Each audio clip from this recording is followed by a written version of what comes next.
안녕하세요. 하우스 컨설팅 김선훈입니다. 얼마 전에 목조주택의 장점과 단점에 대해서 말씀을 한번 드린 적이 있습니다. 자, 이번에는요, 철근 콘크리트의 특징에 대해서 한번 말씀을 드려보겠습니다. 자, 일단은 정확한 시공을 한다라는 전제가 필요하고요. 각자의 기준과 판단이 다 다르기 때문에 뭐 누가 맞고 누가 틀리고 그런 건 아니라고 봅니다. 저희 시멘트, 흔히 알고 있는 그 시멘트가 굳으면 콘크리트라고 하죠. 시멘트는 압축력은 굉장히 강한데 인장력 그리고 휘어짐 이런 거에 약합니다. 반면 철근은 압축력은 약하지만 인장력, 휘어짐 이런 거에 굉장히 강해요. 거의 모든 물질들이 열에 의해서 수축과 팽창 이런 작용을 하는데 이 철근과 콘크리트 얘네 둘은 수축과 팽창이 거의 같다라고 해도 될 만큼 비슷한 수치를 보여준다고 합니다. 그래서 얘네 둘이 결혼을 해가지고 철근 콘크리트라는 한 몸이 된 거예요. 왜 철근 콘크리트라고 하는지 이해가 되셨죠? 자, 그러면은 특징에 대해서 한번 말씀을 드려보겠습니다. 첫 번째, 습식공법이에요. 그렇기 때문에 동절기나 장마 때 시공에 제한이 좀 많다 이렇게 보시면 되고요. 철근 콘크리트가 굳기 전에 거푸집을 떼면 안 되고 양생 기간이 많이 필요하고 보양도 잘 해줘야 합니다. 굳지 않았는데 거푸집을 뗐다? 거푸집이 무게를 못 이기고 터졌다? 큰일 나는 겁니다. 이거 뭐 어떻게 줄줄 흐르는데 쓸어 담을 수도 없어요, 이거는. 그죠? 굉장히 거푸집 시공도 잘해야 됩니다. 자, 그리고 또 콘크리트 타설이 끝나고 막 물 뿌리는 거 보신 적 있을 거예요. 이게 갈증나. 나 목말라. 물 좀 줘. 막 이런 건 아니고 물이 있어야 화학 반응이 생겨요. 그리고 화학 반응이 생겨야지만 굳어지는 이런 콘크리트의 성질 때문이다. 이렇게 보시면 됩니다.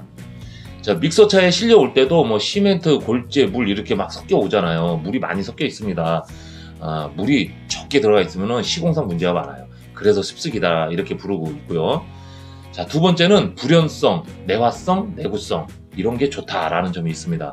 콘크리트가 원래 뭐 불에 강하긴 하지만 콘크리트 안에 들어있는 철근은 한 7, 800도 이 정도면은 변형이 생긴다고 합니다. 뭐 불에 일단 안전한 건물이 없어요. 빨리 대피하시고 최대한 빠르게 진압을 하시는 게 좋겠죠. 세 번째, 재료 자체가 굉장히 중량이 많이 나갑니다. 그래서 기초 공사를 굉장히 튼튼하고 꼼꼼하게 잘 해줘야 된다 이렇게 아시면 되고요. 네 번째로는 거푸집을 만들 수만 있다면 어떤 모양이든 건축이 가능해요. 하지만 목조만큼 다양하지는 않다. 이것도 이제 참고로 알고 계시면 될 것 같고, 다섯 번째, 타설이 되고 굳고 나면 변경이 매우 난해하다 라는 점도 있습니다. 그리고 여섯 번째, 소리를 막아주는 차음력이 좋아요. 이게 뭐냐면은 예를 들어서 방에서 통화를 하거나 대화를 할 때 방 밖으로 소리가 나가는 거는 잘 막아줘요. 무슨 얘기인지 아시겠죠? 대신 소리를 전달하는 능력은 큽니다.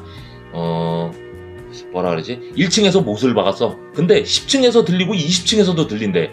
이런 거예요.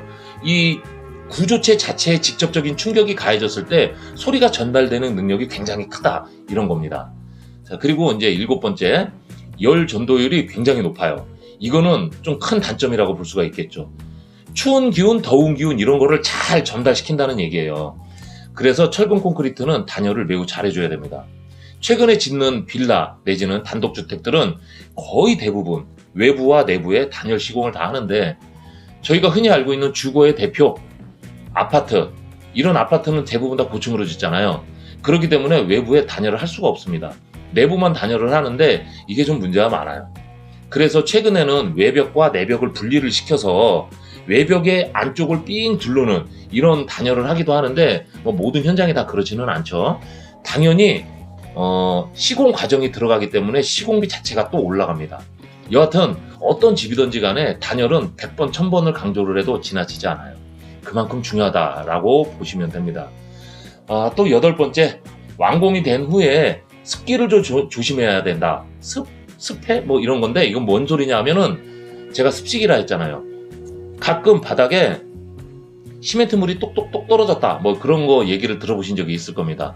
이런 거 뭐 하자라 보기도 좀 애매하고 그렇긴 한데 구조체 자체가 습식이다 보니까 이 습식 구조체 안에 들어있는 습기가 날아갈 시간이 필요하다는 얘기예요. 그만큼 못 날아가고 있기 때문에 고요도 딱 떨어지는, 일정 기간이 지나면 이제 그런 건 없어지지만요. 그리고 이제 아홉 번째, 다른 자재에 비해서 재료 자체가 좀 유해 물질이 많겠죠. 이것도 결국에는 충분한 시간이 필요한 겁니다. 환기를 통해서 없어질 만한. 이것도 참고로 알고 계시면 될 것 같고, 10번째로 경량 목구조에 비해서 시공비가 비싸고 시간이 많이 소요가 됩니다. 경량 목구조는 소수의 빌더 몇 명이면은 며칠 만에 골조가 다 끝나요. 하지만 철근 콘크리트는 그러지 못하죠. 거푸집, 습식, 양생 이런 것 때문에 시간이 안 걸릴래야 안 걸릴 수가 없습니다. 시간이 곧 돈인데 당연히 비쌀 수밖에 없겠죠. 그리고 또 11번째, 철근 콘크리트는 뭐 일체식 구조 또는 강구조체 뭐 그렇게 부릅니다. 태풍, 바람, 지진 이런 거에 굉장히 강하다는 장점도 있죠. 다른 특징들이 더 많이 있겠지만 대략 뭐 정리를 해봤는데 이 정도가 됐네요. 좀 이해가 되셨는지 모르겠습니다. 서두에서 제가 잠깐 말씀을 드렸지만 집은 수학이 아니에요. 뭐 집을 선택하고 결정하는 데 있어서 답은 각자가 다 다른 거 아니겠습니까? 내 지인인 저 사람이 내 기준과 다른 집을 선택을 했다. 야, 너 집 잘못 택했어. 이렇게 얘기할 수 없는 문제예요. 그렇죠? 그 사람 기준이 별도로 있으니까요. 각자 예상과 기준에 맞는 그런 현명한 판단을 하시리라고 믿습니다. 제가 좀 보잘것없는 이런 짧은 지식이지만 좀 집을 선택하시는 데 있어서 요만큼이라도 좀 도움을 드리고 싶어서 이런 영상을 좀 제작하게 되었습니다. 영상이 좀 지루하지 않으셨는지는 모르겠어요. 그리고 구독 좀 눌러주세요. 쉬워요, 딱. 자, 저에게 정말 많은 도움이 됩니다. 제 방송을 시청해 주시고 구독해 주시는 모든 분들, 또 그렇지 않은 분들도요, 늘 건강하시고 행복하시길 진심으로 기원합니다. 오늘 방송 시청해 주셔서 정말 감사드리고요. 좋아요, 구독 꼭 부탁드리겠습니다. 감사합니다.